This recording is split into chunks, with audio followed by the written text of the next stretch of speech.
আজকে কি রান্না করবা?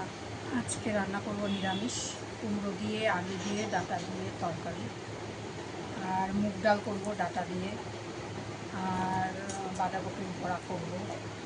আর চৈত্র মাসে আমি নিরামিষ খাই, ওই জন্য নিরামিষ রান্না করতে গেলে একটু বেশি বেশি রান্না করতে হয়, একটু ভাজাভুজি করতে হয়, একটু ডাল করতে হয়, একটু পনির করতে হয়। তো আজকে তো আর পনির নেই, আজকে ওর জন্য পাঁচমিশালি তরকারি, ওটাই আমার খাওয়া হয়ে যাবে।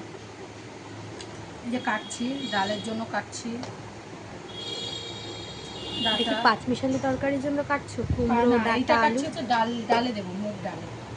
আর পাঁচমিশালি তরকারি যে আলু, এই যে কুমড়ো, একটু ডাঁটা দেবো, এই দিয়ে একটা পাঁচমিশালি, একটু আদা জিরা বেটে লঙ্কা তাই দিয়ে করবো। নিরামিষ, চৈত্র মাস নিরামিষ খাই আমি। এই যায়, আর কী করবো, আর কিছু করবো না।